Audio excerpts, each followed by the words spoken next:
അല്ലംനാഹു ശിഅറ എന്ന് പറഞ്ഞതിൻ്റെ തലം വേറൊന്നാണ്, അല്ലാതെ അതല്ല. അത് കവികളും കവിതകളും തോന്നിയാസത്തെ പിന്തുടർന്ന് പോയപ്പോൾ അവരെ എതിർത്തതാണ്, അല്ലാതൊന്നുമല്ല. ഒന്ന്. രണ്ട്, മുത്തുനബി സല്ലല്ലാഹു അലൈഹി വസല്ലം കവിയല്ലതാനും. മുത്തുനബി സല്ലല്ലാഹു അലൈഹി വസല്ലം കവിയല്ല, ഇത് കവിതയല്ല. മുത്തുനബിയെ വിമർശിച്ച ഒരു കാര്യം ഷാഇറുൻ മജ്നൂനുൻ, ഭ്രാന്തനായ കവിയാണെന്ന് പറഞ്ഞിരുന്ന മുത്തുനബിയെ അല്ല.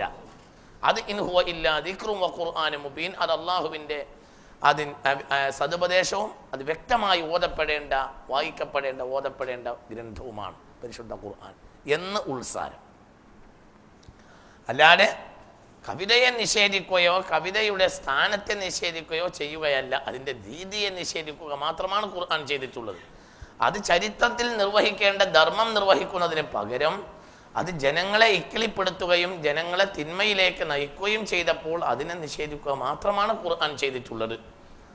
കാരണം ഖുർആനിൻ്റെ വ്യാഖ്യാനമാണ് മുത്തുനബി ചെയ്തതും മുത്തുനബി അംഗീകരിച്ചതും കൽപ്പിച്ചതും മുത്തുനബിയുടെ ജീവിതവുമാണ് ഖുർആന്റെ വ്യാഖ്യാനം. അപ്പോൾ ആ മുത്ത് മുഹമ്മദ് മുസ്തഫ എന്തിന് കവിത പാടുകയാണ്? ബഹുമാനപ്പെട്ട സയ്യിദ്ന ഹസ്സാൻ മുത്തുനബി പറയുന്നതായി ഇമാം ബുഖാരി അടക്കമുള്ളവർ രേഖപ്പെടുത്തിയിട്ടുണ്ട്.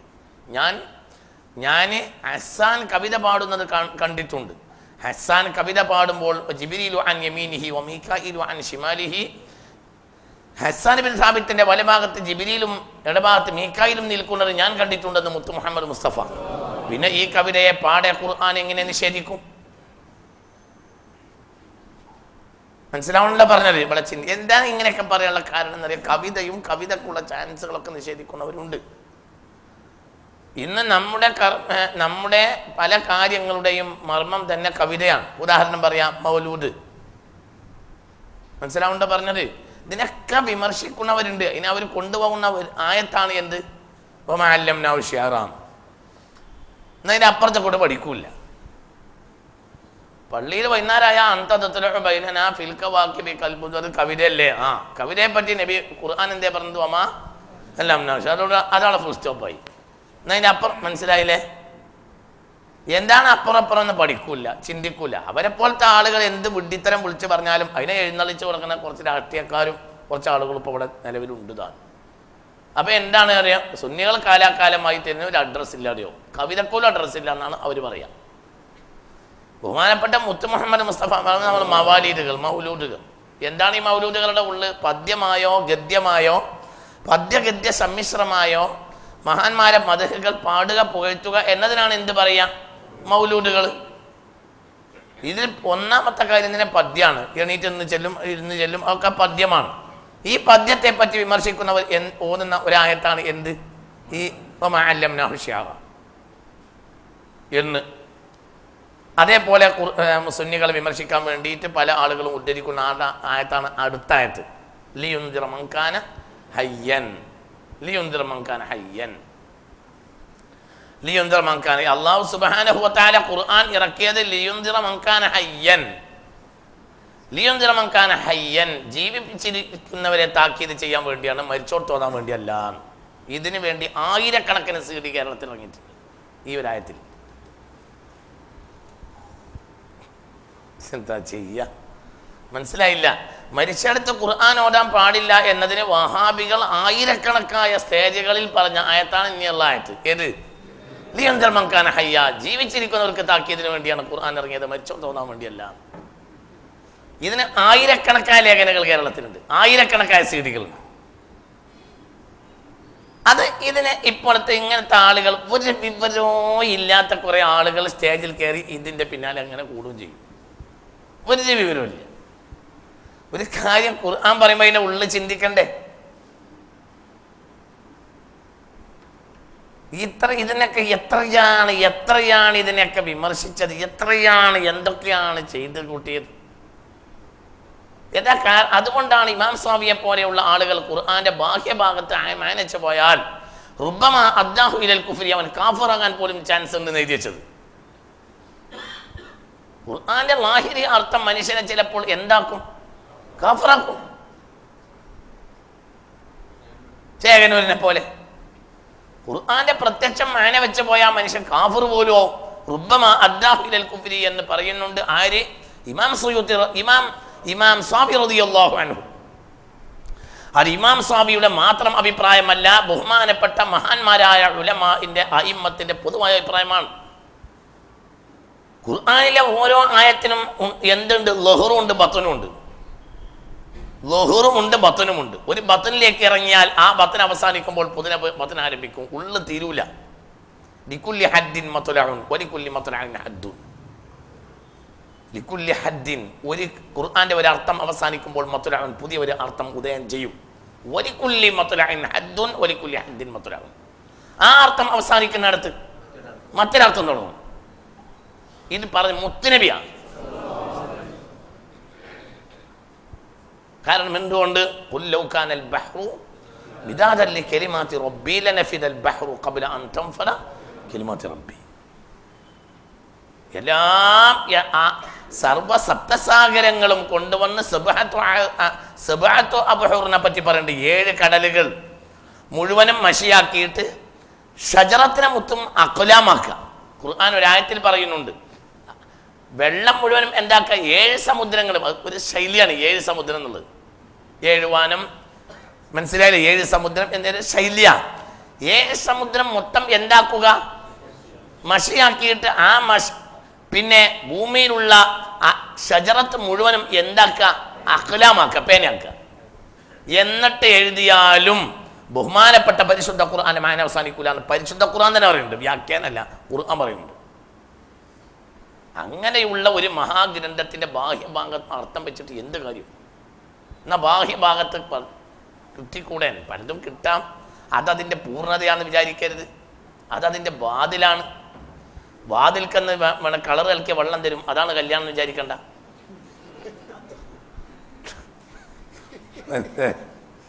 കല്യാണത്തിന് ചെല്ലുമ്പോൾ ആദ്യം തന്നെ എന്താ തരിക? പറയാനടാ കുട്ടികളെ, ആദ്യം തന്നെ തരിക എന്താണടോ? കളറ് കലക്കിയ വെള്ളം തരും, അതാണടാ കല്യാണം. അതും കുടിച്ച് തിരിച്ചു വരിക ഒരു കൂട്ടര്. ശിൽക്കലാം. വഹാബികൾ ഭീമമായ അബദ്ധത്തിലാണ് കുടുങ്ങിയിട്ടുള്ളത്. ഇപ്പോൾ വഹാബി ദഅവത്തിന് പിന്തുണ കൊടുക്കുക എന്നതിനെ ഒരു ശൈലി നമ്മളെ നാട്ടിലുണ്ട്. വളരെ നല്ല കാര്യമാണ്. വഹാബി ദഅവത്തിന് പിന്തുണ അതായത് ഒരു ജനാധിപത്യ, ഇന്ത്യ പോലെ ജനാധിപത്യ രാജ്യത്ത് ഒരു മത സ്കോളറെയും ഒരു പ്രബോധകനെയും ഒരു കാരണവശാലും വേട്ടയാടാൻ പാടില്ല. അത് എന്തുകൊണ്ട്? അത് ഭരണഘടനയുടെ ഫണ്ടമെന്റൽ റൈറ്റ്സിൽപ്പെട്ടതാണ്, മൗലികാവകാശത്തിൽപ്പെട്ടതാണ്. ഒരിക്കലും പാടില്ല. അത് ഒരാളെയും പാടില്ല. അതായത് രാജ്യത്തെ ഭരണഘടനയിൽ അധിഷ്ഠിതമായ പ്രബോധനത്തിന് തയ്യാറാകുന്ന ഏത് വിഭാഗത്തിൽപ്പെട്ട ആളുകളെയും അവരെ പുതിയ നിയമനിർമ്മാണം നടത്തുകയോ അല്ലെങ്കിൽ ഉള്ള നിയമനിർമ്മാണത്തിലെ ദുർവ്യാഖ്യാനം ചെയ്ത് ദുരുപയോഗം ചെയ്ത് അവരെ കൽത്തുറുങ്കിലടക്കാനും അവരെ വേട്ടയാടാനുമുള്ള ശൈലി 100% തെറ്റാണ്. ചില വിഭാഗങ്ങൾ നടത്തുന്ന സ്കൂളിൽ പഠിക്കുന്ന കുട്ടികളെ പോലും വേട്ടയാടുന്നു. ഇതൊക്കെ 100% തെറ്റാണ്, യാതൊരു സംശയം വേണ്ട. പക്ഷെ അതേ സമയത്ത് ചിന്തിക്കേണ്ട രണ്ടാമത്തെ ഒരു കാര്യമുണ്ട്. എന്താ രണ്ടാമത്തെ കാര്യം? ഈ പ്രബോധനങ്ങൾ അടിസ്ഥാനപരമാണോ?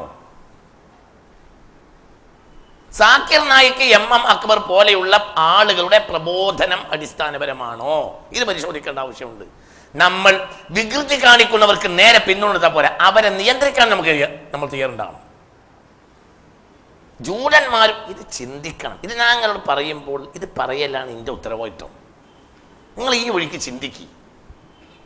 സാക്കിർ നായിക്ക്, എം അക്ബർ ആള് പോലുള്ളവർ നടത്തിയ പ്രബോധനം മുത്തുനബി നടത്തിയിട്ടുണ്ടോ?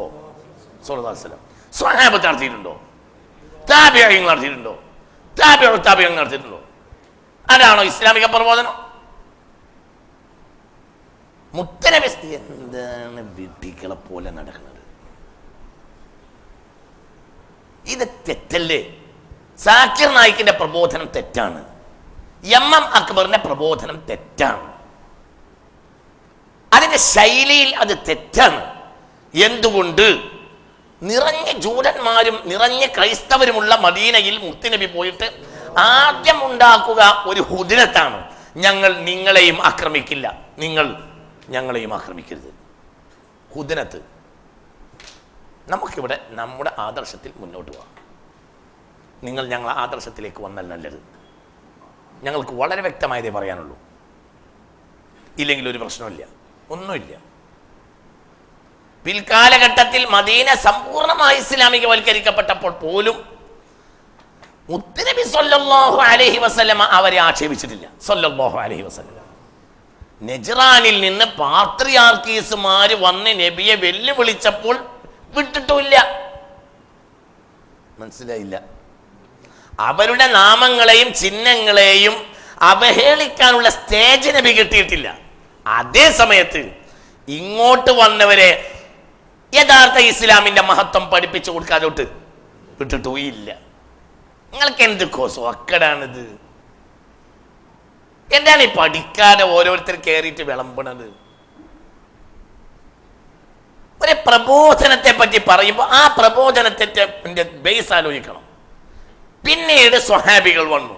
ലോകത്ത് നിറഞ്ഞ മുശ്രിക്കീങ്ങളുള്ള രാജ്യങ്ങളിൽ സ്വഹാബികൾ പോയിട്ട്, ഏത് സ്വഹാബിയാണ് ഒരു രാജ്യത്ത് പോയിട്ട് അവിടുത്തെ മുശ്രിക്കീങ്ങളോട് വാദപ്രയോഗം നടത്തിയത്?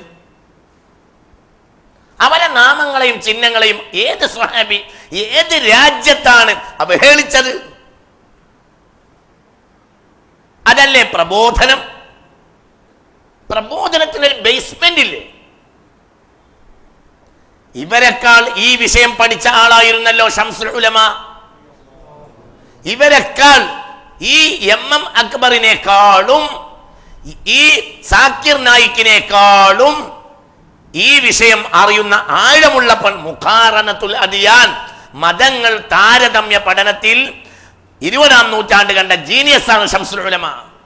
വൈകുന്നേരമായാൽ സ്റ്റേജ് കെട്ടിയിട്ട് ഇവർക്ക് സ്നേഹസംവാദം നടത്താൻ പോയിട്ടുണ്ടാ? എന്നാൽ സമുദായത്തിന് ക്ഷീണം വരുത്തിയവരെ വെറുതെ വിട്ടിട്ടില്ല. ഈ മനുഷ്യനെ ഈ വിഷയത്തിൽ നമ്മൾ കാണുന്നത് 4 ദിവസമാണ് ഒരായുസിൽ.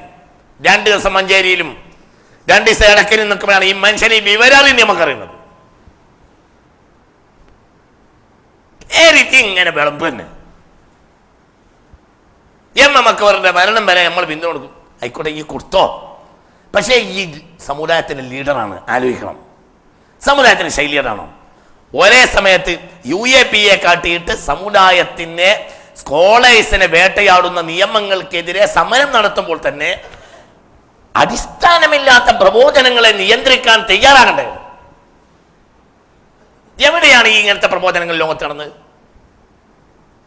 ഭൂരിപക്ഷ സമുദായം അന്യ സമുദായമുള്ള ഒരു രാജ്യത്തെ അവരുടെ ഏത് കാക്കക്കും തൻകുഞ്ഞ് പൊൻകുഞ്ഞല്ലേ?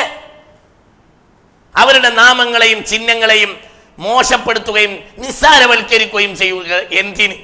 അങ്ങനെ ഒരു പ്രബോധനമുണ്ട്. എന്നാണ് ആ പ്രബോധനം? ഏത് കാലത്താണോ ഇവിടെ സ്വഹാബികൾ വാദപ്രതിവാദം നടന്നത്?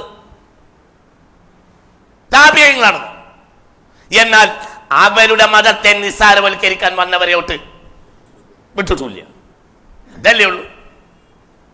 വൈകുന്നേരമായ ജനങ്ങളുടെ മുന്നിൽ ഭൂരിപക്ഷ സമൂഹം നോക്കി നിൽക്കുന്നതിന് പിന്നിൽ അവരുടെ മതങ്ങളും ആചാരങ്ങളും ചിഹ്നങ്ങളും വേദവാക്യങ്ങളും നിസ്സാരപ്പെടുത്തി പൊതുവേദിയിൽ സംസാരിക്കുക. അങ്ങനെയുണ്ടോ ഒരു പ്രബോധനം ലോകത്ത്?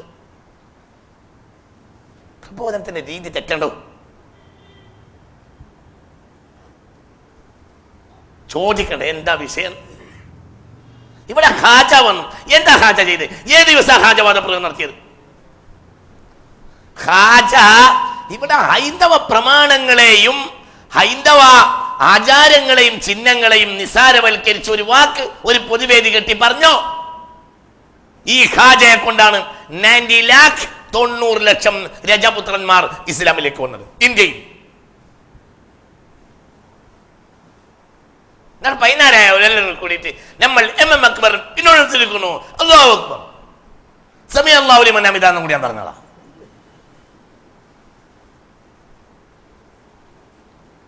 ഞാൻ പറയുന്നത്, ഒരു ജനാധിപത്യ രാജ്യത്ത് ഒരു മുസ്ലിം സ്കോളറെ അല്ലെങ്കിൽ ഒരു പ്രഭാഷകനെ ഒരു പ്രബോധകനെ വേട്ടയാടുന്ന കരിനിയമങ്ങൾക്കെതിരെ നമ്മൾ ഒന്നിച്ച് നിന്ന് അടരാടുന്നതോടുകൂടെ തന്നെ ഇത്തരത്തിൻ്റെ ശൈലി ഇസ്ലാമികമാണോ എന്ന് പരിശോധിക്കേണ്ട ബാധ്യത കൂടി മുസ്ലിം സ്കോളേഴ്സിന് ഉണ്ട്.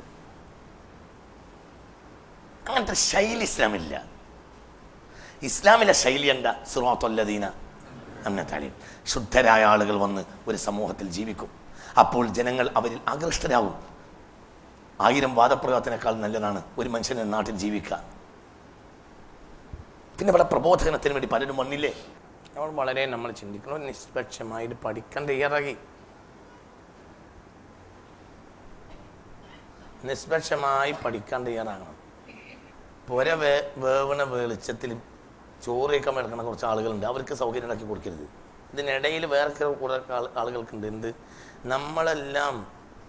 നമ്മൾ കാട്ടിക്കൂട്ടുന്ന എല്ലാം ഇസ്ലാമത പ്രബോധനമായിരുന്നു എന്നുള്ളത് അറ്റസ്റ്റ് ചെയ്ത് പേപ്പർ വാങ്ങുക എന്നുള്ളൊരു പണി ഇവിടെ നടക്കുന്നുണ്ട്. ഇതിൻ്റെ ഉള്ളിൽ കൂടെ നമുക്ക് പറഞ്ഞത് മനസ്സിലായില്ല. ഇവിടെ 2 പണിയാണ് നടക്കുന്നത്. അഹ്ലെ ഹദീസുകാരനായ സാക്കിർ നായിക്കിനെയും വഹാബി പ്രചാരകനായ MM അക്ബറിനെയും സമൂഹത്തിലെ ഏറ്റവും വലിയ തട്ടിൽ കൊണ്ടുപോയി പ്രതിഷ്ഠിച്ചിട്ട് അവർ ഒപ്പിട്ട് നാട്ടിൽ എന്താണെന്നാലും വേണ്ടില്ല, നാട്ടിൽ ഈ കുഴപ്പമൊക്കെ ഉണ്ടാക്കിയത് അവരാ.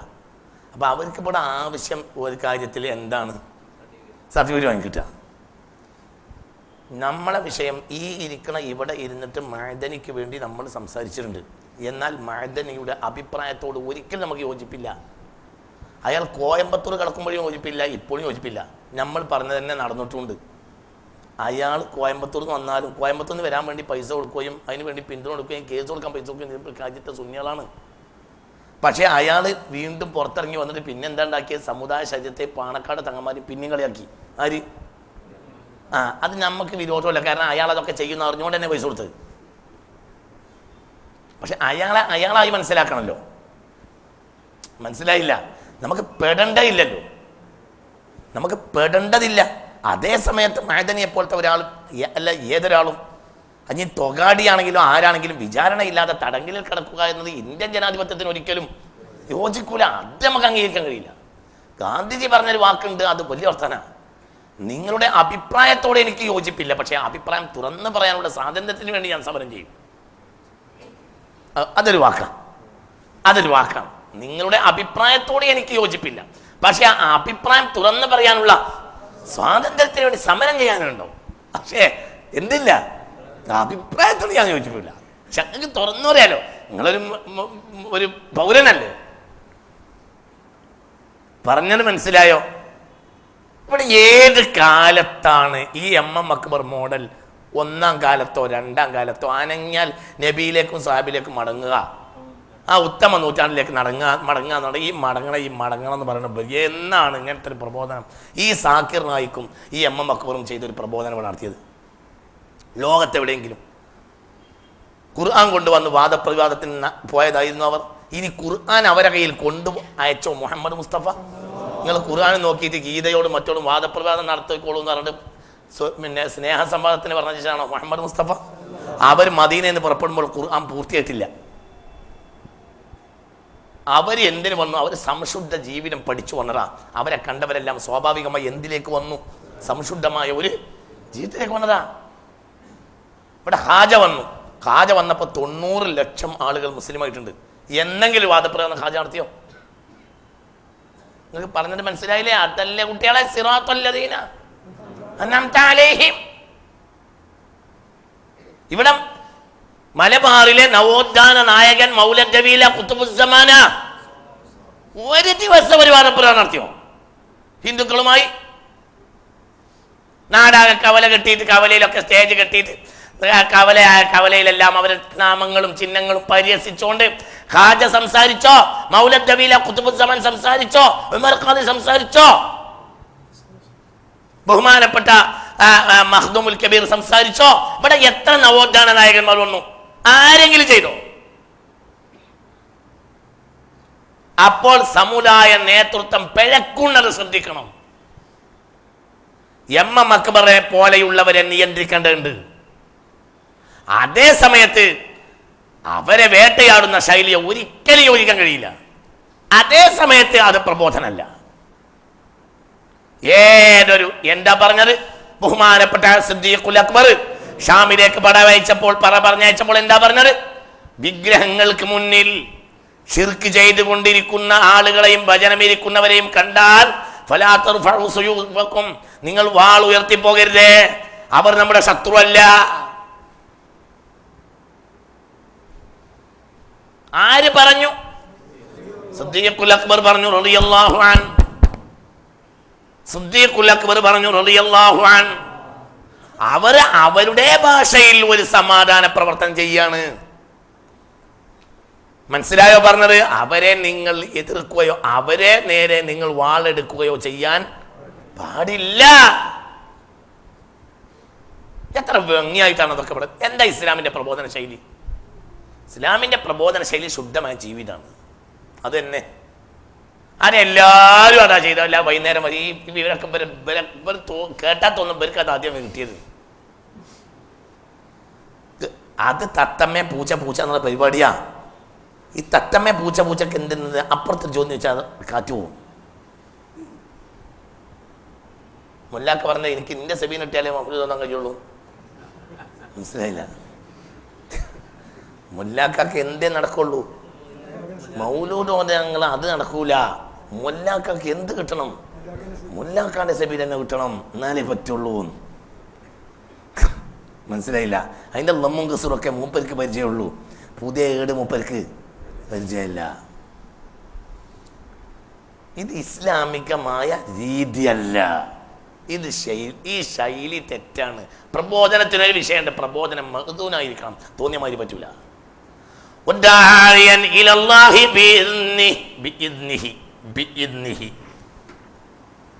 അള്ളാഹുന്ന സമ്മതം കിട്ടിയ ശൈലി പ്രബോധനം നടത്തണം. അന്യ സമുദായക്കാരെ അവഹേളിക്കാൻ പാടില്ല, ഒരിക്കലും പാടില്ല.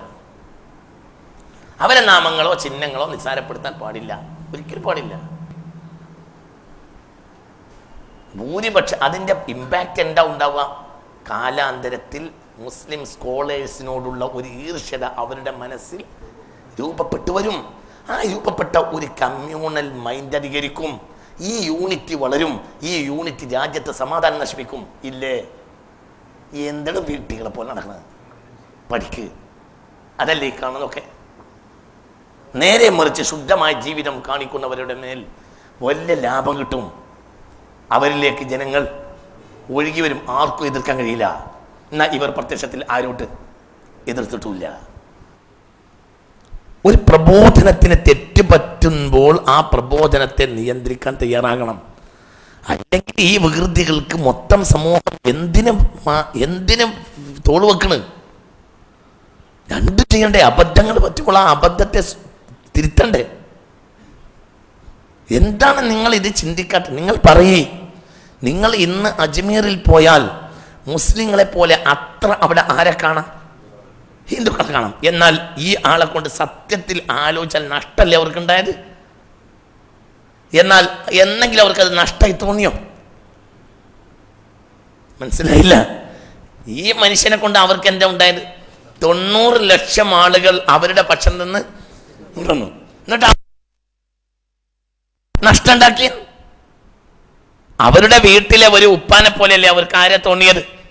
ഇപ്പോഴൊരു വിഷയം ഉണ്ടെങ്കിൽ അവിടെ ഓടി വരുന്നത് ആരെ മുന്നിലേക്കാണ്? പറ ആരെ മുന്നിൽ? ഖാജ. ഖാജ ദൈവത്തിന്റെ ആളാന്ന് എല്ലാവർക്കും അറിയാം.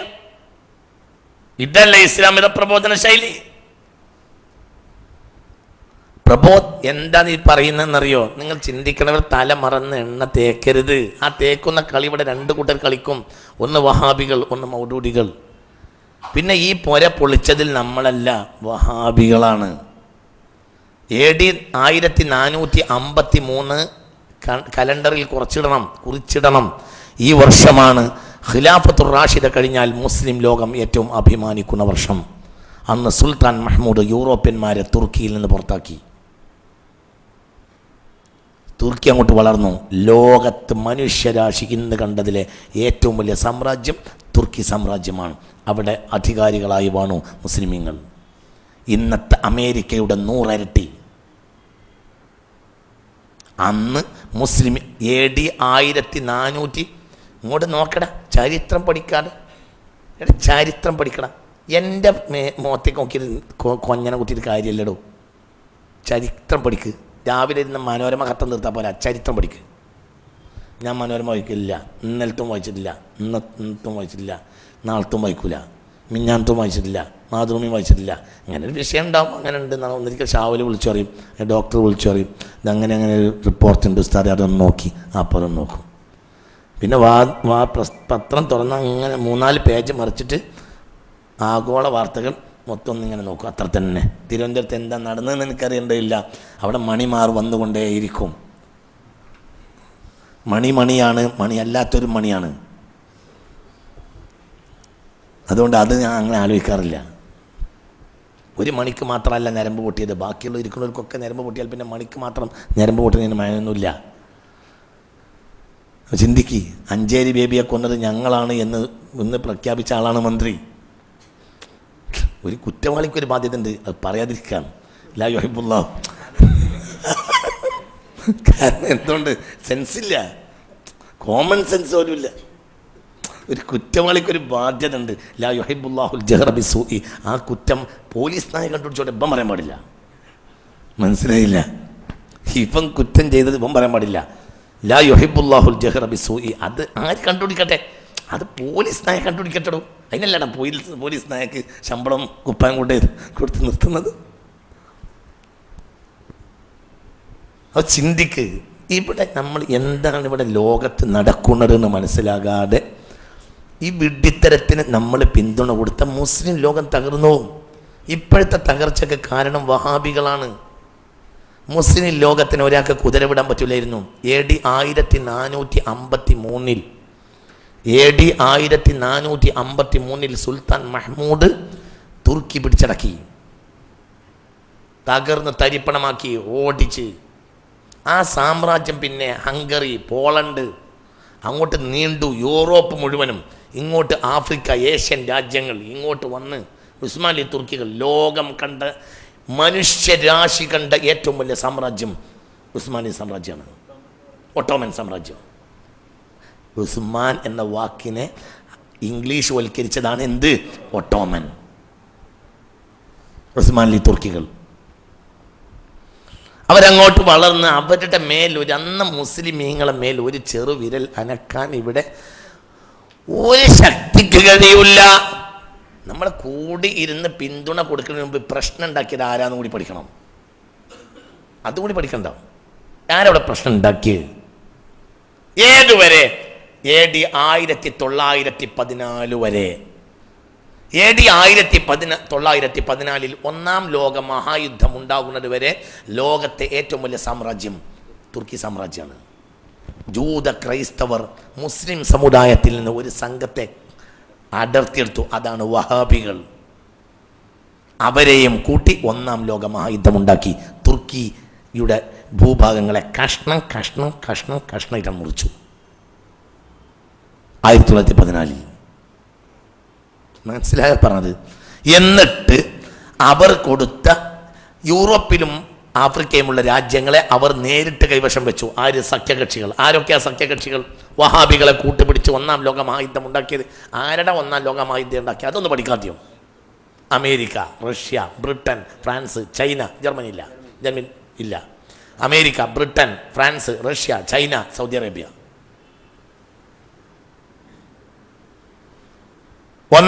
ഒന്നാം ലോക മഹായുദ്ധത്തോടുകൂടെ തുർക്കി കൈവശം വെച്ചിരുന്ന ഭൂഭാഗങ്ങൾ കഷ്ണം കഷ്ണാക്കി. അതിൽ ആഫ്രിക്കയിലും യൂറോപ്പിലുമുള്ള ഭാഗങ്ങളെ അവർ നേരിട്ട് കൈവശം വെച്ചു. മിഡിൽ ഈസ്റ്റിൽ കാണുന്ന ഭാഗങ്ങളിൽ അവരുടെ പാവകളാകുന്ന കുടുംബങ്ങൾക്ക് വീതിച്ചു കൊടുത്തു. ആ സർക്കാരാണ് ഇന്ന് GCCയിൽ കാണുന്ന പാവ സർക്കാരുകൾ. അവർക്ക് ബർമയിലെ മനുഷ്യന്മാരെ കൊല്ലല്ല, ചുട്ടിട്ട് എല്ലാം കൂടെ ചുട്ടാലും, ലോകത്തുള്ളവരെല്ലാം കൂടെ ചുട്ടാലും ഇവർക്ക് അനങ്ങാൻ പറ്റില്ല. കാരണം ഇവരവിടെ ഇരുത്തിയതാരാ? മറ്റവരാണ്. അന്ന് തുടങ്ങിയ പ്രശ്നം ഇത്. ചിന്തിക്ക്. നമ്മൾ തന്നെ കുറച്ച് ആളുകൾ കൂടിയിട്ട് നമ്മളെ പരക്ക് കല്ലെറിയാം, നമ്മളെ പരക്ക് വേറെ കൂട്ടർ കല്ലെറിയാം. എന്നിട്ട് കല്ലൊക്കെ എറിഞ്ഞ പ്രശ്നം കഴിഞ്ഞിട്ട് പിന്നെ നമ്മൾ എന്ത് ചെയ്യുന്ന? എല്ലാവരും കൂടിയിട്ട് എന്ത് ചെയ്യുക? കോംപ്രമൈസ് ആക്കുക. എന്നിട്ട് ഒരു മൂല മറ്റാക്കും, മറ്റേ മൂല മറ്റാക്കും എന്നാണ് തീരുമാനിക്കുക. എന്ത് കളിയാ? ധാരാണ് ഇവിടെ പാർത്തിയിരുന്നത്. ഇത് അടിയാധാരം ആർക്ക്? ഇവിടെ മൊറോട്ടോറിയം പ്രഖ്യാപിക്കേണ്ടത് ആർക്ക്? ഇത് പഠിക്കണ്ടേ? തോന്നിയതിന് മുഴുവനും പിന്തുണ കൊടുത്താൽ ഈ ഒരു ശൈലി കണ്ടതിനെ മുഴുവനെ പിന്തുണക്കുന്ന ശൈലിയാണ് ഈ ഇന്നത്തെ ശൈലി. ഈ ശൈലിയിൽ ആപത്തുണ്ടാക്കും. എന്നാൽ ഒരിക്കലും അതിൻ്റെ പിന്നിലുള്ള ദുരുപയോഗത്തെ ഞാൻ ന്യായീകരിക്കണില്ല. അത് ഒറ്റക്കെട്ടായി മുസ്ലിമീങ്ങൾ നേരിടണം. പക്ഷെ അതോടുകൂടെ ഒരു മുറി വൃത്തിയാക്കണമെങ്കിൽ ആ മുറിയിൽ കുഞ്ഞം മൂത്രം ഒഴിക്കുന്നുണ്ട്, ഉമ്മ വൃത്തിയാക്കണമെങ്കിൽ പറ്റൂല. ഉമ്മ വൃത്തിയാക്കണ മുമ്പ് എന്ത് നിർത്തണം? കുഞ്ഞൻ്റെ മൂത്രം ഒഴിക്കൽ നിർത്തണം. അല്ലെങ്കിൽ ഉമ്മക്ക് എത്ര കാലം ചൂലെടുത്തിട്ട് ഇത് അടിക്കണ പണിയല്ലേ? മനസ്സിലായില്ല? ഇവിടെ പ്രശ്നം ഉണ്ടാക്കും, നിർത്തണ്ടേ? എന്താ ജമാഅത്തെ ഇസ്ലാമി ഇവിടെ ചെയ്തത്? എന്താ ജമാഅത്തെ ഇസ്ലാമി? രണ്ടാമത്തെ ഒരു ശക്തി ജമാഅത്തെ ഇസ്ലാമിയാണ്. എന്താണ് ജമാഅത്തിന്റെ നിലപാട്? എന്നെങ്കിലും ഒരു തലച്ചോറ് പൂർണ്ണമായുള്ള ഒരു നിലപാട് ജമാഅത്തിന് ഉണ്ടായിട്ടുണ്ടോ? ജമാഅത്തിന്റെ നിലപാട് എന്താ? 2010 ഡിസംബർ 17-ാം തീയതി 2010 ഡിസംബർ 17-ാം തീയതി ടുണീഷ്യയിലെ സർക്കാരിനെതിരെ ബുഅസീസി എന്ന ഒരു ചെറുപ്പക്കാരൻ പെട്രോൾ ഒഴിച്ചിട്ട് ആത്മഹത്യ ചെയ്തപ്പോൾ ടുണീഷ്യയിലെ ജമാഅത്തെ ഇസ്ലാമി ഈ ചെറുപ്പക്കാരൻ്റെ ഒരു മൂവ്മെന്റ്, ഇയാൾ മരിച്ചപ്പോൾ ഒരു മൂവ്മെന്റ് രൂപപ്പെട്ടു വന്നു, സർക്കാർ വിരുദ്ധം. ആ സർക്കാർ വിരുദ്ധ മൂവ്മെന്റിന് പിന്തുണ കൊടുത്തു ജമാഅത്തെ ഇസ്ലാമി. ജമാഅത്തെ ഇസ്ലാമിയുടെ അറബ് രാജ്യങ്ങളിലും ആഫ്രിക്കൻ മുസ്ലിം രാജ്യങ്ങളിലുള്ള വെർഷൻ പേരാണ് എന്ത്? ഇഖ്വാനുൽ മുസ്ലിമീൻ. മനസ്സിലായില്ലേ? ഇവിടെ അതിന്റെ പേര് ജമാഅത്തെ ഇസ്ലാമി ആണെങ്കിൽ അവിടെ അതിന്റെ പേര് ഇഖ്വാനുൽ മുസ്ലിമാണ്. അവർ പിന്തുണ കൊടുത്തു. അതിന്മേൽ നിന്നുണ്ടായതാണ് മുല്ലപ്പൂ വസന്തം.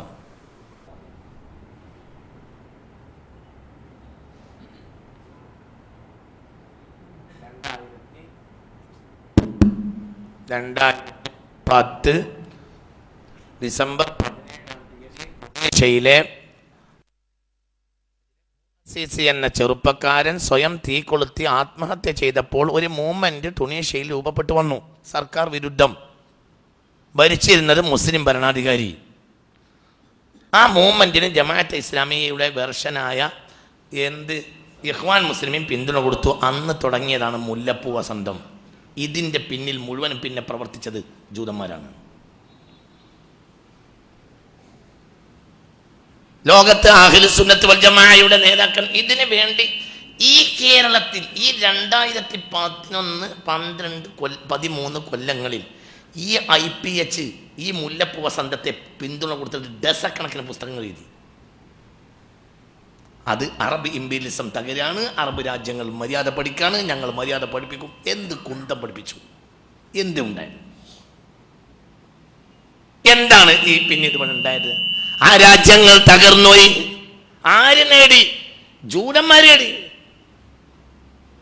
ഒരു നിയമം പോലും ചിന്തിച്ചില്ല. ഒരു നിയമമുണ്ട്. ഒരു ഭരണാധികാരി ഒരു മുസ്ലിം രാജ്യത്തെ ഭരണാധികാരിക്കെതിരെ വാളെടുക്കണമെങ്കിൽ 2 നിയമമുണ്ട്. ഒന്ന്, ഹത്ത അൻ യുജാഹിറ ബിൽ കുഫ്രി, ഞാൻ കാഫിറാണെന്ന് അയാൾ പരസ്യമായി പ്രഖ്യാപിക്കണം. ഹുസ്നി മുബാറക്കോ, മുഅമ്മർ ഗദ്ദാഫിയോ, ബഷാറുൽ അസദോ ഏതെങ്കിലും ഒരാൾ ഞാൻ കാഫിറാണെന്ന് പ്രഖ്യാപിച്ചിട്ടുണ്ടോ? ഉണ്ടോ? ഇല്ല.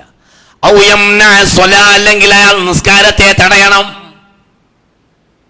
അത് രണ്ടും അല്ലാതെ ഒരു ഭരണാധികാരിക്കെതിരെ സായുധ വിപ്ലവം നടത്താൻ പാടില്ല. പ്രതികരിച്ചൂടെ? പ്രതികരിക്കാം. കെലിമത്തു ഹഖിൻ, സത്യം വിളിച്ചു പറയുക. ഇൻദ സുൽത്താനിൻ ജാഹിരിൻ, ഭരണാധികാരി അക്രമിയാണെങ്കിൽ സത്യം പറയാം. പാടില്ല, ഇത് തെറ്റാണിത് എന്ത് ചെയ്യാൻ പാടില്ല? സായുധ വിപ്ലവം പാടില്ല. ഈ സായുധ മുഅമ്മർ ഗദ്ദാഫിയെ ഓടയിലിട്ട് ഒരു കാലത്ത് അമേരിക്കയെ വിറപ്പിച്ച് മുഅമ്മർ ഗദ്ദാഫിയെ ഓടയിലിട്ട് കൊന്നില്ലേ? അതിന് പിന്തുണ കൊടുത്തില്ലേ ഈ ജമാഅത്തുകാർ, ഈ IPH? എന്നിട്ട് അവരൊക്കെയാണോ പിന്നെ ഇവിടെ നേതാക്കൾ? ഞങ്ങളൊന്നുമല്ല. ഞങ്ങൾ ഈ സുന്നികളൊക്കെ ഒന്നിനും പറ്റാത്ത വിഡ്ഢികൾ. ഇവരൊക്കെ വലിയ മഹാന്മാര്. വൈകുന്നേരം ഞങ്ങൾ ഇവർക്ക് പിന്തുണയും കൊടുത്ത് നടക്കുക.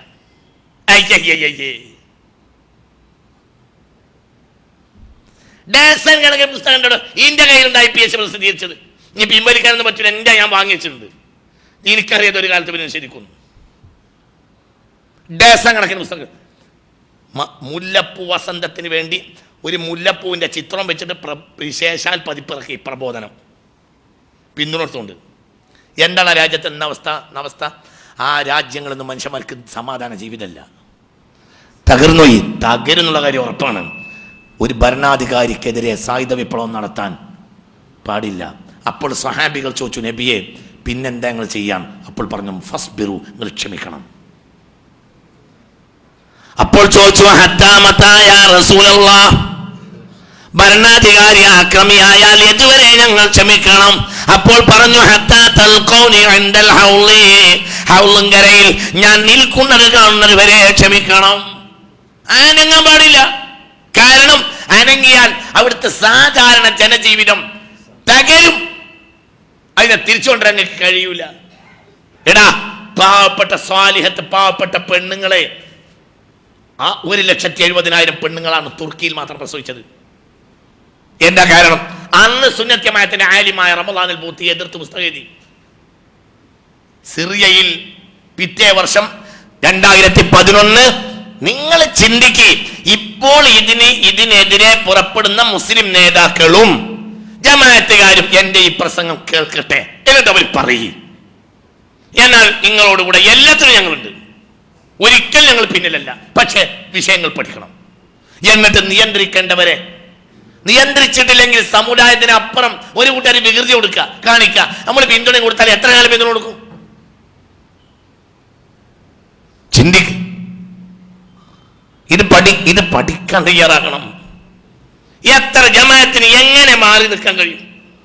എത്ര പുസ്തകം അതിന്റെ വരെ ഇറക്കി. എന്നിട്ട് ഈ ജമാഅത്തുകാരുടെ എല്ലാ സമ്മേളനങ്ങളിലും വേണ്ടതിലും വേണ്ടാത്തതിലും മുസ്ലിം നേതാക്കന്മാർ പോയിട്ട് പിന്തുണ കൊടുത്തു പോരുക. ഇവരാണ് ഏറ്റവും വലിയ പ്രബോധകന്മാർ, ഇവരാണ് ഏറ്റവും വലിയ കുത്തുബീങ്ങൾ, ഇവരാണ് ഏറ്റവും വലിയ മഹാന്മാർ, ഇവരാണ് ഇസ്ലാമിനെ പരിചയപ്പെടുത്തിയെന്ന് പറഞ്ഞ് പിന്തുണ കൊടുത്തു പോരുക.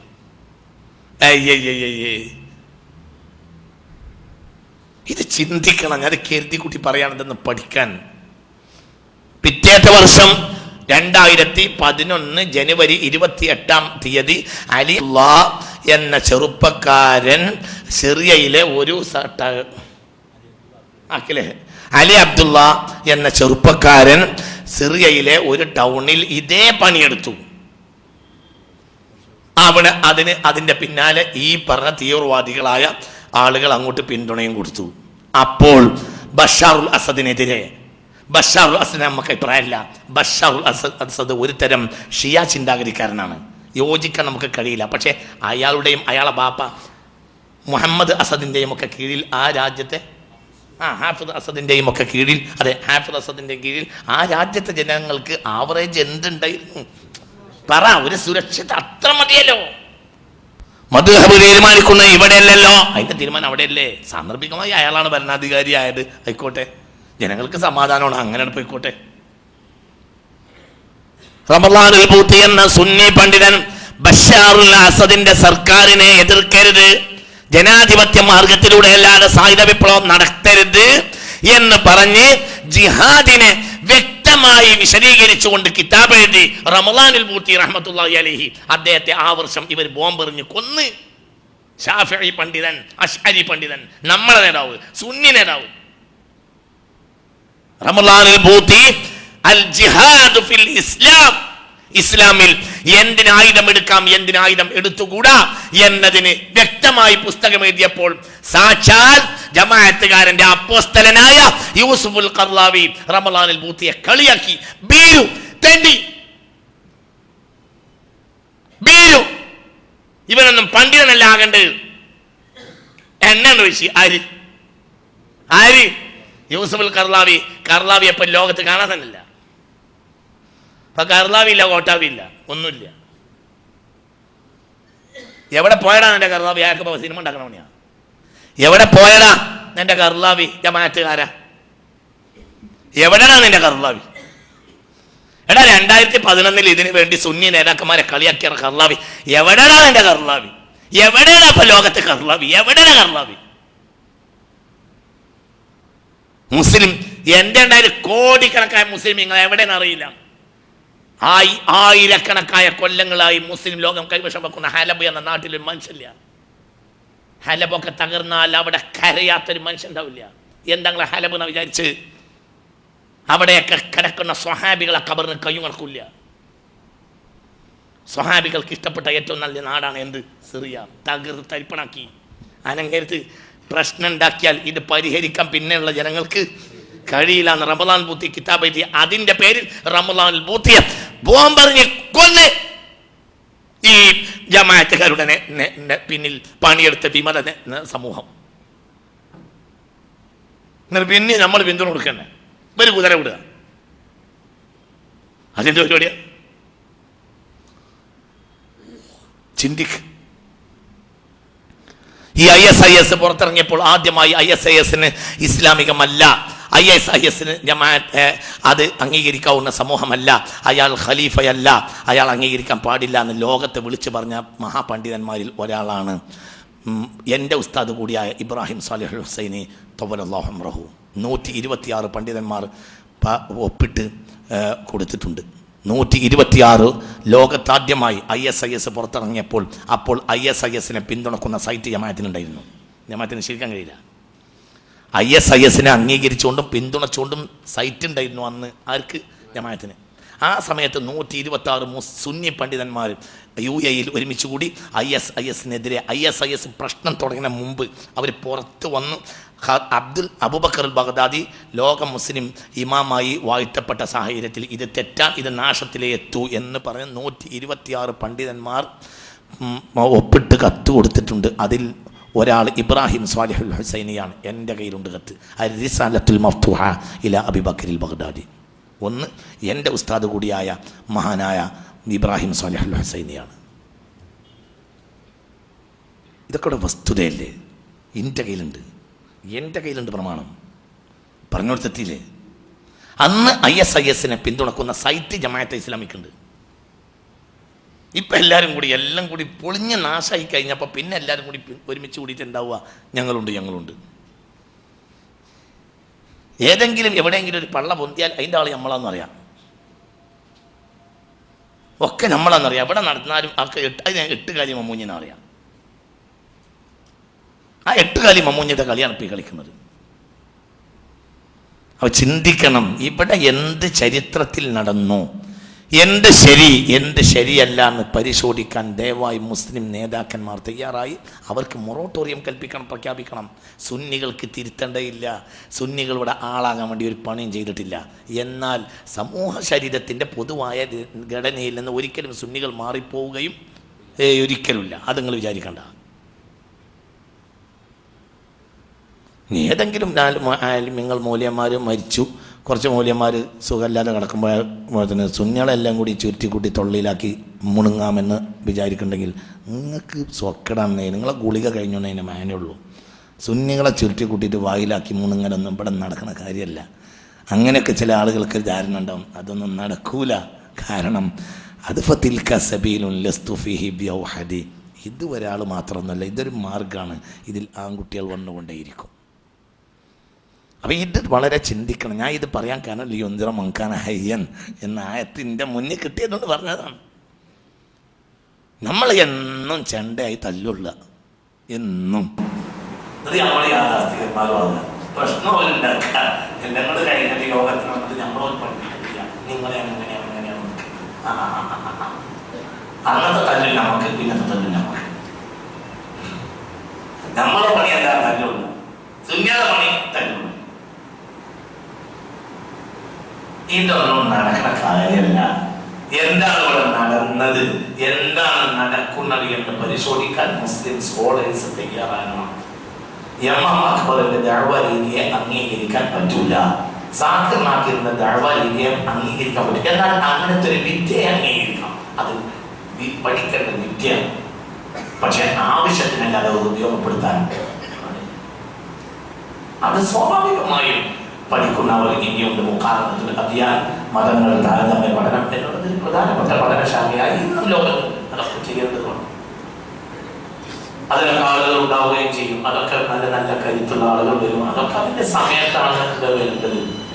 ആരോഗ്യത്തോടുകൂടെ വസിക്കുന്നതിൻ്റെ ഇടയിൽ ഒരാൾ ഡോക്ടറായി പേര് ബോധമൊക്കെയില്ല, ഡോക്ടർ അപ്പോഴും തിരിഞ്ഞിട്ടും ആ കൂട്ടത്തിൽ ചികിത്സിക്കാൻ കഴിയുന്ന ആളുണ്ടാവും. ഈ ഉമ്മത്തിനോ പ്രധാനത്തിന് വിട്ടുകൊടുക്കില്ല. കാത്തിരക്ഷിക്കട്ടെ. അപ്പൊ ഇത് വളരെ ഗൗരവമായി നമ്മൾ ചിന്തിക്കണം. അന്ന് അതിൽ നിന്ന് വന്നതാണ് ഈ പ്രശ്നങ്ങളുടെ മുഴുവനും കാരണം. അതിന്റെ പേരിൽ സമുദായം അനുഭവിച്ച പ്രയാസങ്ങൾക്ക് കയ്യും കണക്കുമില്ല. ഇന്ന് മുസ്ലിമീങ്ങൾ അനുഭവിക്കുന്ന മൊത്തം പ്രയാസങ്ങളെ ഈ ഒരു നൂറ്റാണ്ടാണ് അതിന്റെ അടിസ്ഥാന കാരണം. അതിന് സുന്നികൾ ഒരിക്കലും സുന്നികൾ അങ്ങനെ ചെയ്യില്ല.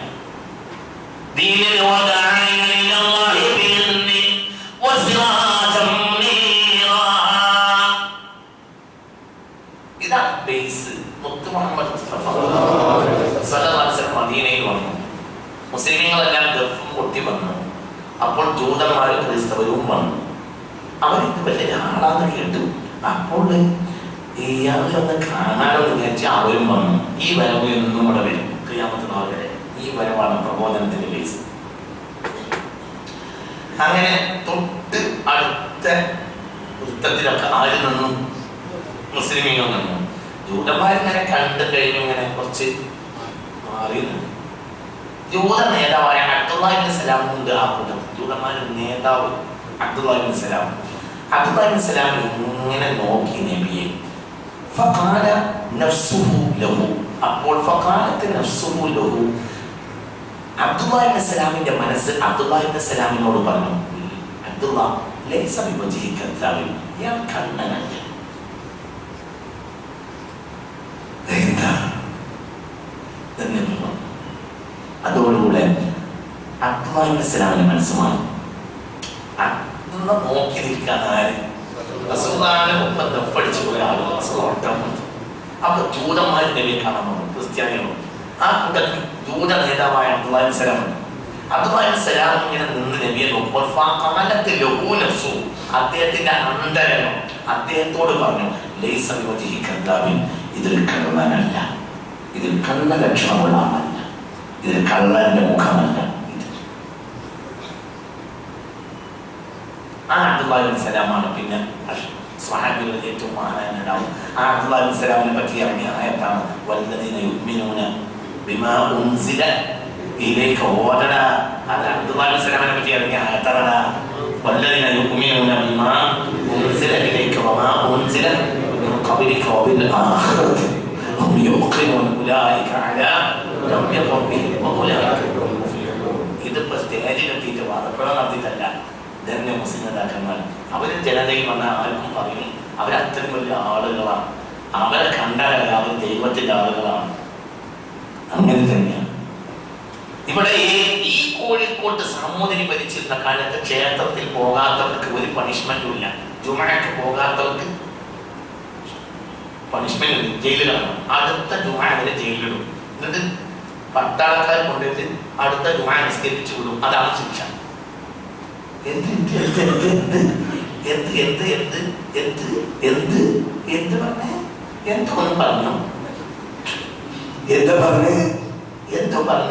അതാണ് ജീവൻ, അതാണ് ഞങ്ങളെ പഠിപ്പിക്കേണ്ട രണ്ടു കൂട്ടരും. നിങ്ങളെ കയ്യിൽ ചുക്കില്ല. നിങ്ങൾ നേരം എടുത്താ കഞ്ഞി നോക്കിയിട്ട് ഇങ്ങനെ കുപ്പായം വെച്ച് അർപ്പിച്ച് നടന്നോളൂ. ഞങ്ങൾക്ക് പേടിയാവില്ല. കുറച്ച് കുപ്പായത്തിന് കഞ്ഞി നോക്കിയിട്ട് ഇങ്ങനെ നടക്കാൻ നേരം കൊടുത്താൽ എന്നിട്ട് ലോകത്തുള്ള മനുഷ്യന്മാരൊക്കെ ഇങ്ങനെ പഠിപ്പിക്കുക. കുറച്ച് നേതാക്കന്മാർക്ക് പണിയല്ല, കുപ്പായത്തിന് കഞ്ഞി നോക്കിയിട്ട് നാട്ടുകാരെ പഠിപ്പിക്കുക, ചരിത്രം പഠിക്കുക. പുണ്യ മുഹമ്മദ് മുസ്തഫ സല്ലല്ലാഹു അലൈഹി വസല്ലമ തങ്ങളുടെ ഈ സമുദായത്തിൽ ലോകത്തിൽ അംഗീകാരം പറഞ്ഞു. എന്ന് ഈ കോഴിക്കോട് ഹിന്ദുവായ 16 ദൈവങ്ങളെങ്കിലും രാവിലെ എണീറ്റിട്ട് പൂജിച്ചാലല്ലാതെ പൂജാമുറിയിൽ നിന്ന് ഇറങ്ങാത്ത ആളായിരുന്നു സാമൂതിരി. ഈ സാമൂതിരി ഭരിച്ചിരുന്ന ഈ കോഴിക്കോട്ടെ ഒരു നിയമമായിരുന്നു എന്ത്? ഈ സെൻട്രൽ ലൈബ്രറിയിലുണ്ട് സാമൂതിരിയുടെ ഇവിടെ കിട്ടും വാങ്ങാൻ വായിക്കാൻ. ഈ സെൻട്രൽ ലൈബ്രറി കോഴിക്കോട് സെൻട്രൽ ലൈബ്രറിയിലുണ്ട്. സാമൂതിരിയുടെ നിയമമാണ് എന്ത്? ക്ഷേത്രത്തിൽ പോകാത്തവർക്ക് ഒരു പണിഷ്മെന്റും ഇല്ല. ജുമഅക്ക് പോകാത്തവർക്ക് ശിക്ഷ ഉണ്ടാവും. ജുമഅയുടെ നേരത്ത് ഒരു മുസ്ലിമായ പുരുഷനെ പുറത്തു നിന്ന് പിടികൂടിയാൽ അയാൾ കൂടെ ജയിലാണ്. എന്നിട്ട് അടുത്ത ജുമഅ നിസ്കരിച്ചു പട്ടാളങ്ങളെ പിന്നെ ആരാണ് ചെയ്തിരുന്നത് പറയാൻ. എന്തുകൊണ്ട്? സാമൂതിരിക്ക് ഒരു നിയമം ഉണ്ടായിരുന്നു. സാമൂതിരിയുടെ രാജ്യത്ത് ജുമഅ നടക്കണം. ആ ജുമഅയുടെ രംഗത്ത് കേട്ടോ, ജുമഅയിൽ സാമൂതിരിക്ക് വേണ്ടി ദ്വാരക്കും.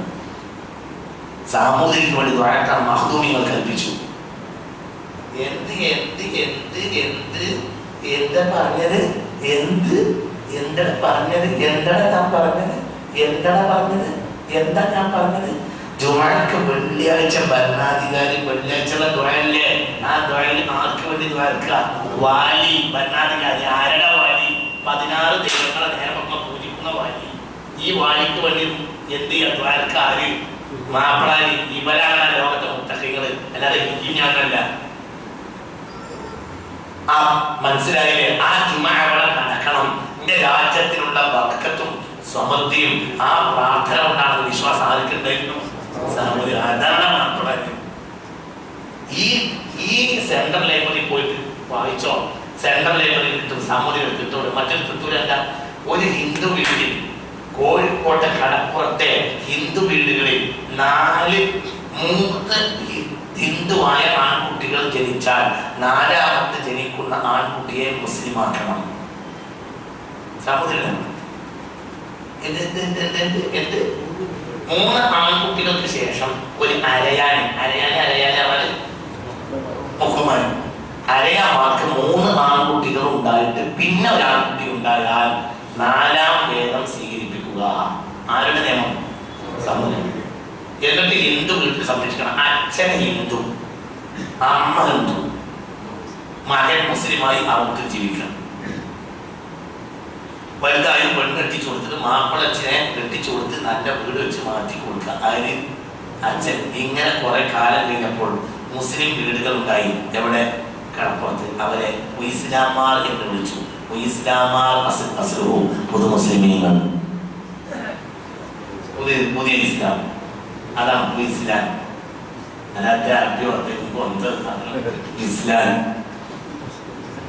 ഇസ്ലാമാർ ആരുടെ നിയമം? സാമൂഹിക നിയമം. അതുകൊണ്ടാണ് കേരളത്തിൽ മുസൽമാന്മാർ പശ്ചിമ പാലങ്ങളിൽ നിന്നോ വൻകടൽ ചീറും തിരമാലകൾ കടന്നോ ഹിമാലയമേറിയോ വന്നവരേറെയില്ല എന്ന് കുമാരനാശാൻ പറഞ്ഞത്. കുറച്ചാളെ ഇവിടെ വന്നിട്ടുള്ളൂ. മറ്റൊരു മഹത്വം വന്നിട്ട് അങ്ങോട്ട് കൂടിയതാണ്. വാദപ്രതിവാദം നടത്തിയതല്ല. വാദപ്രതിവാദത്തിന് ശത്രുവേ കൂടുള്ളൂ. അതുകൊണ്ട് അനിവാര്യ ഘട്ടത്തിലല്ലാതെ ഈ മനുഷ്യന് സ്വന്തം നാട്ടില് ഈ വെള്ളിമാട് കൊണ്ടില് ഈ സിബർ ഹിൽസില് പാർത്തിരുന്നു ഈ ഉമ്മത്ത് കണ്ട ഏറ്റവും മഹാനായ മനുഷ്യൻ. ആ മനുഷ്യന്റെ അപ്പുറത്ത് ഹിന്ദു മഠങ്ങൾ, ഇപ്പുറത്ത് മലബാറിലെ ഏറ്റവും വലിയ ക്രിസ്തീയ കേന്ദ്രങ്ങൾ. എന്നിട്ട് ദീനായ നേരെ മേരിക്കുന്നതിനെ അടക്കുക.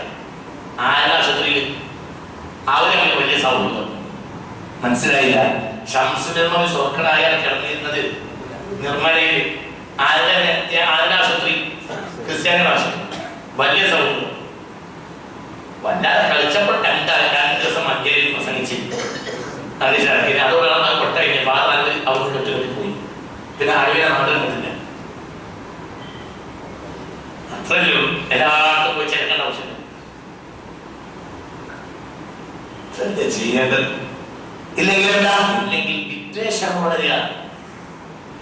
ആ വിദ്വേഷങ്ങൾക്ക് വീണ്ടുവന്നുണ്ട്. എന്ത്? ഇനി 2ാമത്തെ ബൈപ്രൊഡക്റ്റ് ഉണ്ട്. ബൈപ്രൊഡക്റ്റ് വേണ്ട. നമ്മൾ തോൽക്കുമ്പോൾ എന്താ സംഭവിക്കുന്നാൽ ഈ മതത്തിന് ബേസ്മെന്റ് ഉണ്ടാക്കുന്ന പഠനത്തിലേക്ക്, ഷിർക്കിനെ ബേസ്മെന്റ് ഉണ്ടാക്കുന്ന പഠനത്തിലേക്ക് അവർ നീങ്ങും. അപ്പോൾ ഷിർക്കിന് അവർ കൂടുതൽ ആധികാരിക വ്യക്തത വരുത്താനുള്ള പഠന കേന്ദ്രങ്ങൾ അധികരിക്കും. ഈ സ്നേഹ സംവാദങ്ങൾ കൊണ്ടാണ് കേരളത്തിൽ രാമായണവും മഹാഭാരതവും ഷിർക്കിനെ കൂടുതൽ സ്ഥാപനവൽക്കരിക്കാനുള്ള പഠന കേന്ദ്രങ്ങൾ ആരംഭിച്ചിട്ടുള്ളത്. ഇപ്പോൾ പോലത്തെ ഒരു പരിപാടിയാണെങ്കിൽ പഴയ കാലത്ത് ഉത്സവമുണ്ട്. എന്തില്ല? അധ്യാത്മ പ്രൊഫഷനല്ല. ഏതോ സമയം ആരോ ഭാഗത്തേക്ക് നോക്കില്ല. ഇപ്പോൾ കേരളത്തിലെ കവലയായ കവലകളിൽ മുഴുവൻ നോട്ടീസുകൾ കണ്ടിട്ടുണ്ടോ? ഇത് പ്രഭാഷണവും സംശയ നിവാരണവും. ഈ ആഴ്ച പോലും ഞാൻ വെച്ചത് പ്രഭാഷണം, അതായത്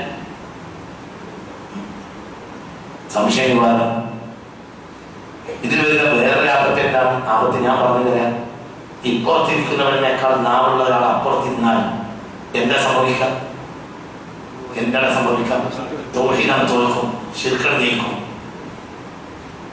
എം.എം. അക്ബർ മഞ്ചേരി ചിദാനന്ദപുരിയുമായി പരപ്പനങ്ങാടി മാത്രമല്ല, മഞ്ചേരി ചിദാനന്ദപുരിയും എം.എം. അക്ബറും കൂടെ വാദപ്രകാരം നടത്തി. തോറ്റ് തൊപ്പിട്ടു. ആര്? എമ്മ വേദിയിലേക്ക് കേറിയിട്ട് ആദ്യമായി കെട്ടിപ്പിടിച്ച് ഉമ്മച്ചു. ആരെ? ആരുടെ? ചിദാനന്ദപുരിയെ. ആരുടെ കാരണക്കാരൻ? എമ്മ മക്കൾ. എന്തേ? അമ്മാനെ സഹായം ഉണ്ടായില്ല. എന്നാ ഷംസുൽ ലോകത്തെ പേര് തോറ്റിട്ടില്ല. കാരണം ഇത് പണി നമുക്ക് ആവശ്യമില്ല. ആവശ്യത്തിന് എടുക്കണോ? ജനജീവിതം ഉത്സാഹമാക്കരുത്, പരസ്പരം പഠിക്കരുത്. നിങ്ങൾക്ക് പറഞ്ഞത് മനസ്സിലായോ? തോറ്റ് തൊപ്പിട്ട് പെരുന്നാളിനെ തോറ്റി, മഞ്ചേരി തോറ്റി. തോറ്റി. നമ്മൾ എമ്മക്ക് തോൽക്കണമെന്നല്ല എന്റെ വാദം. എങ്ങനെ എമ്മക്ക് തോൽക്കണം ഞാൻ പറയോ? പക്ഷെ എന്തുകൊണ്ട് മനുഷ്യന്മാരുടെ നാവിന് പല കരുത്താണ്. സ്വാഭാവികമായി ഇതിനേക്കാൾ കരുത്തുന്നത് അപ്പോൾ നിന്നാൽ എന്താവും? നിങ്ങൾക്ക് ഞാൻ വലിയ കരുത്തുള്ളവനാണെന്ന് വിചാരിച്ച് ഞാൻ ഏത് നേരത്തും ഇറങ്ങിയിട്ട് തല്ലാതിരിഞ്ഞാൽ നാട്ടിൽ പുറം ചെണ്ടാക്കും. എന്റെ വാപ്പാനെ ഒരാൾ ചെറിയ തോന്നിയാൽ അവിടെ അടിക്കാം. അവിടെ ജനകീയ പിന്തുണ ഉണ്ടാവും. അത് എല്ലാവരും കൊട്ടും ഒരു അപരാധം. മനസ്സിലായില്ല? അള്ളാന്റെ സഹായം ഉണ്ടാവും, നാട്ടിലെ പിന്തുണ ഉണ്ടാവും. എന്ത് പറയണ എങ്ങനെ മേപ്പെട്ട് നോക്കിയിരിക്കുന്നത്? പറയണ പാപ്പാന്റെ ശരിക്ക് തോന്നി. അപ്പോൾ എന്ത് ചെയ്ത് താമസി കൊടുക്കുന്നത് എല്ലാവരും മറ്റവരുടെ കുടുംബത്തിൽപ്പെട്ടവരും പറയും. അതുപോലെ ഞങ്ങളുടെ കുടുംബത്തിൽ ആദ്യം ചേർക്കുന്നത് ഒരു അടിക്ക് കൊടുത്ത് നന്നായി. നമ്മൾ നേരെ കൊടുക്കുമ്പോൾ തന്നെ പ്രൊഫഷണൽ ആയിട്ട് ഇറങ്ങിയിട്ടല്ല. എന്ത് മനുഷ്യത്ത് എന്നല്ലേ നമ്മളെല്ലാവരും കൂടിയിട്ട് അമ്മ മക്കളുടെ അവസാന ശ്വാസം വരെ പിന്തുണ കൊടുക്കും. ഞങ്ങൾ ഉണ്ടാവാം. ഒരു കൂട്ടക്കാർക്ക് കൊടുത്ത പിരാന്തനാണെങ്കിൽ മറ്റൊരു കൊടുക്കാത്ത പിരാന്തൻ. എന്ത് മാനുള്ളത്? നമ്മളൊന്നും വിചാരിക്കരുത്. എനിക്ക് പണ്ട് എങ്ങനെ നോക്കുകയാണെങ്കിൽ പറഞ്ഞു ഒന്ന് ചിന്തിച്ച് പറയാം. ഇത് നിങ്ങൾ പഠിക്കും. എന്നിട്ട് നിങ്ങൾക്ക് തെറ്റാണോ ഞാനൊന്നും വരാം. എനിക്കങ്ങനെ ഭാഷയൊന്നുമില്ല. ഇന്നപ്പറ്റി നിങ്ങൾക്ക് അറിയാലോ. എനിക്ക് തെറ്റ് പറ്റിയാല് ഇങ്ങനെ 100 വട്ടം മാപ്പ് പറയാൻ ഞാൻ തയ്യാറാണ്. എനിക്കങ്ങനെ ഒരു വാശിയില്ല. ഇതൊരു ചിന്തയാണ്. ഈ ചിന്ത ശരിയാണെങ്കിൽ നമുക്ക് കൂടി കഴിക്കാം, അല്ലേ? നമുക്ക് മാറ്റിയേക്കാം. ഞങ്ങളൊപ്പം കൂടാ. എനിക്ക് പ്രശ്നമല്ല. പക്ഷെ ഞാൻ അണ്ണാക്ക് തൊടാതെ വിണ്ണാനില്ല. അത്രയും മക്കളെ പോലെയുള്ള ആളുടെ പ്രബോധനം ഇസ്ലാമിക രീതിയുടെ പ്രബോധനമല്ല. അത് താലീം എന്ന ലിസ്റ്റിൽ ഇല്ല. 14 നൂറ്റാണ്ടുകാലത്ത് സ്വഹാബികളാണ് ലോകത്ത് വന്നത്.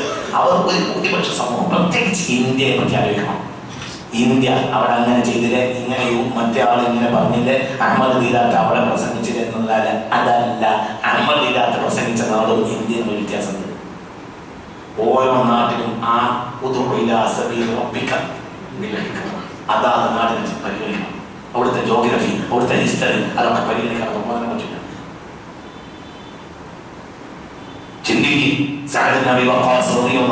മുസ്തഫ നബി ചൈനയിലേക്ക് പറഞ്ഞയച്ചു. വാദപ്രകാരത്തിലല്ല. സായദ് ചൈനയിലെത്തിയപ്പോൾ കണ്ടോരൊക്കെ സായദിനെ ഇഷ്ടപ്പെട്ടു. അവരോ മെല്ലെ മെല്ലെ മെല്ലെ മെല്ലെ മെല്ലെ മെല്ലെ മെല്ലെ മെല്ലെ മുസ്ലിമായി. ഇന്ന് കോടിക്കണക്കിന് മുസ്ലിങ്ങളുടെ എവിടെ? ചൈനയിൽ. ആരാ കാരണം? സായദ് നബി വഖാസ്. ഇല്ല. സായദിന്റെ മഹത്വം കണ്ടോ ചൈനക്കാർ ചൈനയിലേക്ക് കൂടി.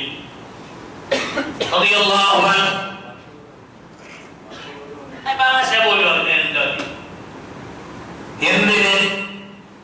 ചൈനക്കാരുടെ ജനകീയ വിപ്ലവത്തിന് ശേഷം ചൈനക്കാരുടെ രാഷ്ട്രപിതാവാണ് മാവോ സേതുങ്.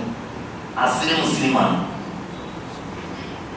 എന്താണ് മുസ്ലിങ്ങൾക്ക്? ലോകത്തെ ഏറ്റവും വലിയ ജനങ്ങളുള്ള രാജ്യത്തെ രാഷ്ട്രപിതാവും മുസ്ലിം തറവാട്ടിൽ പറഞ്ഞാളാണ് മാവോ സേതുങ്.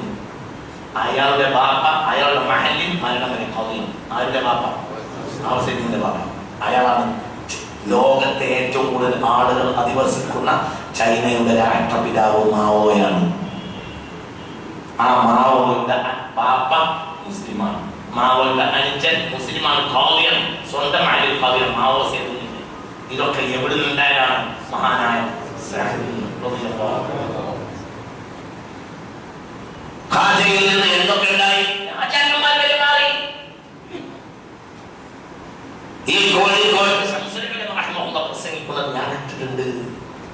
ഇന്ത്യയിൽ അല്ലാഹുവിന്റെ ഔലിയാക്കന്മാർ ഭരിച്ച നാടാണ് ഇന്ത്യ. എന്റെ ഔലിയാക്കന്മാരായത് ഔറംഗസീബ് വലിയ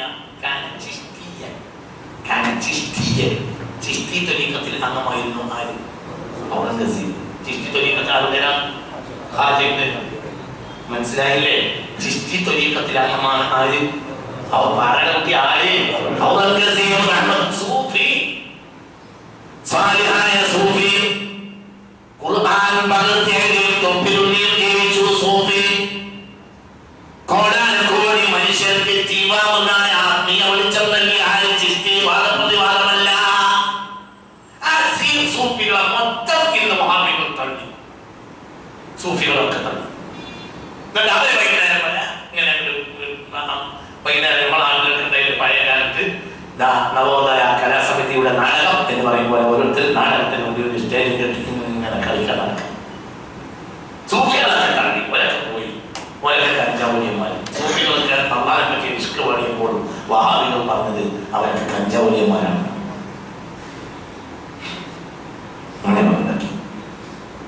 ചിന്തിക്ക്, ഞാൻ അവസാനിപ്പിക്കാണ്. ഇത് പറയാൻ ജീവിച്ചിരിക്കുന്നവരെ താക്കീത് ചെയ്യുക എന്ന ആയത്തിനെ ദുർവ്യാഖ്യാനം ചെയ്തപ്പോൾ ആ സൊസൈറ്റിയെ പറ്റി സാന്ദർഭികമായി പറഞ്ഞു പറഞ്ഞാൽ എല്ലാം കൂടി നമ്മൾ അങ്ങനെ ഒക്കാറുണ്ട്. ഈ ആഴ്ച ഒത്തിരിട്ടിയാൽ കഴിയുള്ളൂ. ഒന്നും വിചാരിക്കും ആഴ്ചത്തിന്റെ ഭ്രാന്ത് ഇങ്ങനെ കളിക്കാൻ മതി, ബേജാറൊന്നും വേണ്ട. പക്ഷെ ഇത് നിങ്ങൾക്ക് ഒന്ന് നോക്കാം. നിങ്ങളെ ലാബിൽ ഇത് ക്ലിയർ ആയിട്ടില്ലെങ്കിൽ നിങ്ങൾ വിട്ടാണ്, ഞാൻ വിട്ടു, പ്രശ്നമൊന്നുമില്ല. എന്നാലും നമുക്കൊന്ന് പരിശോധിക്കാൻ. നമ്മളെ കൂട്ടത്തിലുള്ള ഒരാളല്ലേ ഇങ്ങനെ പറഞ്ഞപ്പോൾ ഒന്ന് പരിശോധിക്കും. എന്നാൽ അടുത്ത യോഗത്തിൽ ഒന്ന് കേട്ടാണ് ഇങ്ങനെ ഇങ്ങനെയൊക്കെ ഉള്ളത്. നമുക്ക് ഒറ്റക്കെട്ടായി നിന്ന് തന്നെ വേണം. പക്ഷെ അതേ സമയത്ത് പ്രതിനിധികൾ തന്നെയാണ്. നാട്ടിലെ ഏറ്റവും വലിയ, ലോകത്തെ ഏറ്റവും വലിയ ജനാധിപത്യ രാജ്യമാണ് ഇന്ത്യ. ഇവിടെ ഹിന്ദുക്കളും മുസ്ലിമീങ്ങളും ഒരുമിച്ച് നിൽക്കാൻ, സ്നേഹം നിലനിർത്താനുള്ള ബേസ്മെന്റ് ഉണ്ടാക്കിയതാണ്. നമ്മൾ തർക്കിക്കാനും യുദ്ധത്തിന് മെനക്കെട്ടാൽ അത് വലിയ ആപത്തിലേക്ക് നീങ്ങും. അതിനിടയിൽ ഇവിടെ മതപ്രബോധനം സ്വാഭാവികമായി നടക്കും. അതൊരു പ്രോസസ്സിംഗ് വർക്കാണ്. അത് നടന്നേക്കും. എല്ലാം എങ്ങനെയാണെങ്കിലും ഇസ്ലാമിനുണ്ടാവും. പക്ഷേ ശത്രുതയിൽ ഒരു സമൂഹത്തിന്റെ അടിത്തറ തന്നെ തുടച്ചു നീക്കപ്പെടും. ഇതൊക്കെ ശരിക്കും മനസ്സിലാക്കണം. ഇതൊക്കെ ശരി. അതുകൊണ്ടാണ് തളിക്ഷേത്രത്തിന്റെ വാതിന് തീ പിടിച്ചപ്പോൾ അമ്മനുഷ്യൻ പോയിട്ട് ഇപ്പോൾ പെരിന്തൽമണ്ണ തളിക്ഷേത്രത്തിലേക്ക് പ്രവേശിക്കണമെങ്കിൽ ഷിയാബുതങ്ങൾ കൊടുത്ത വാതിലൂടെ കയറണം. ശരിക്കല്ലേ? നിങ്ങൾ നിയമം നോക്കി, നിങ്ങൾ എടുത്ത് മറിച്ച് നോക്കി പറയും. പറയല നിങ്ങളെ നിയമം അനുസരിച്ച് ഏറ്റവും വലിയ ശിർക്ക് ചെയ്ത ആളാണ് ആര്? മുഹമ്മദ് ഷിയാബ്. കാരണം പശു രക്തത്തിന് മോരിന്റെ പൊടി പോയില്ല എന്ന് പറഞ്ഞത് പോലെ മുഹമ്മദ് ഷിയാബ് തന്നെ എത്ര കാലത്ത് മുമ്പ് വഫാത്തായിട്ടുണ്ട്. ഇപ്പോഴും ഷിർക്കിലേക്ക് പോകുന്നത് അദ്ദേഹത്തിന്റെ വാതിലൂടെയാണ്. അതിന് സ്വന്തം ഫണ്ടിൽ നിന്ന് പണം ഉണ്ടാക്കി കൊടുത്ത് ആ വാതിലുകളെ വെച്ചുകൊണ്ട് ആരാണ് ചെയ്തതെന്നും തെളിഞ്ഞിട്ടില്ല. പക്ഷെ അത് സ്വയം ഏറ്റെടുത്ത് ആ വാതിൽ സ്ഥാപിച്ചു. ആരും തളിക്ഷേത്രത്തിലെ ശിവലിംഗ പ്രതിഷ്ഠ ശിവലിംഗം. അതിന് പോകാൻ വാതിലായവല്ല ഈ ഉമ്മത്തിന് ഏറ്റവും വലിയ നേതാവിനാണ്. ആ ഉമ്മത്തിനെ ഒരു പള്ളിയിൽ നിന്ന് പുറത്താക്കിയില്ല. ആ നേതാവിനെ ആയിരക്കണക്കാന മൈലുകൾക്ക്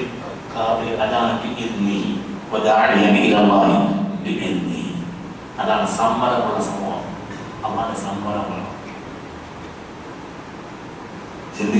അത് പാടിച്ചു, അത് പാടിക്ക്. അതാ പ്രമോഷനം. ഈ നല്ലയിടത്ത് പ്രശ്നമുണ്ടായി. ക്ഷേത്രത്തിൽ നിന്ന് ഉത്സവം പോകുമ്പോൾ പള്ളിയുടെ മുന്നിൽ മുട്ടിപ്പോകുന്നത് ഇല്ലേ? അങ്ങനെയല്ലേ? നാടുവട്ടത്ത് ബാബകൾ വന്ന് അപ്പുറത്തെ ഹിന്ദുക്കൾ കൂടി ഇപ്പുറത്തെ മുസ്ലിമുകൾ കൂടി മുട്ടിപ്പോകുന്നതാണ്. ഞങ്ങൾ പള്ളിയുടെ മുന്നിലൂടെ മുട്ടിയാൽ ഞങ്ങൾ ഇറങ്ങുന്നതാണ്. നൂറുകണക്കിന് ആളുകൾ തമ്മിൽ കൊല്ലുന്ന സാഹചര്യത്തിൽ ഏതോ ഒരു അബ്ബാസത്തിലുള്ള കാറിൽ ആ മനുഷ്യൻ വന്നിട്ട് പറഞ്ഞ് മുസ്ലിങ്ങളെ വിളിച്ചുകൂട്ടി, മൂല്യമാരെ വിളിച്ചു പറഞ്ഞ്, ഞാൻ ജലാലേനി ഓതിയിട്ടുണ്ട്, ചെറിയൊരു ദിവസം നിഷ്കാത്ത് ഓതിയിട്ടുണ്ട്. ജലാലേനി ആകെ ഓതിയിട്ട് പള്ളിയുടെ മുന്നിലൂടെ അന്യ സമുദായക്കാർക്ക് മുട്ടിപ്പോകാൻ പാടില്ല എന്ന കാര്യത്തെ കണ്ടിട്ടില്ല. മിഷ്കാത്തെ എനിക്ക് ഓതിയിട്ടുണ്ട്. അതാരെ ഓതിയിട്ട് പള്ളിയുടെ മുന്നിലൂടെ മറ്റൊരു സമുദായക്കാർക്ക് മുട്ടിപ്പോകാൻ പാടില്ല എന്നുള്ള ഹദീസും നബി പറഞ്ഞിട്ടില്ല. നിങ്ങൾ വല്ലവരുടെ മൂല്യന്മാരെ നിങ്ങൾ പറഞ്ഞു, ഞങ്ങൾ കണ്ടില്ല. അള്ളാഹു റസൂലിനെ എഴുതിയില്ലെങ്കിൽ ഞങ്ങൾ പ്രശ്നം ഉണ്ടാക്കുന്നതിനാ തിരിഞ്ഞു വയ്ക്കുന്നതാണ്. നിങ്ങൾ കടലാസിന് വെള്ള കടലാസിൽ ഞങ്ങളുടെ പള്ളിയുടെ മുന്നിലൂടെ നിങ്ങളുടെ ഉത്സവത്തിൽ മുട്ടിപ്പോകുന്നതിന് ഞങ്ങൾക്ക് ഒരു മതം, ഞങ്ങൾ മതത്തിൽ ഒരു വിരോധമില്ല, നിങ്ങൾക്ക് യഥാ സൗകര്യം പോലെ ചെയ്യാം എന്ന് പറഞ്ഞ ഉദ്ദേശം. അപ്പോൾ ക്ഷേത്രത്തിൽ നിന്ന് തിരിച്ചിട്ട് കത്ത് ഞങ്ങൾ മുട്ടുന്നില്ല, ഞങ്ങൾക്ക് പ്രാവശ്യം ഘോഷയാത്രയില്ല. അതാണ് ഉദാഹരണം. അല്ലാതെ പുറത്ത് മുട്ടുമ്പോഴും മുട്ടുന്നതിന് ദീർഘത്തിൽ അങ്ങനെ പറഞ്ഞു 10, 110, 110, 124 മുതൽ വരെ ദീർഘത്തിൽ മുട്ടാണെന്ന് പറഞ്ഞിട്ടില്ലല്ലോ, മറ്റൊരുത്ത് പറഞ്ഞിട്ടില്ലല്ലോ, മറ്റേടത്ത് പറഞ്ഞിട്ടില്ലല്ലോ, മനസ്മൃതി അങ്ങനെയല്ലല്ലോ, ഇങ്ങനെയല്ലല്ലോ, ഇങ്ങനെയല്ലല്ലോ, കൊങ്ങനെയല്ലല്ലോ. ഇതല്ല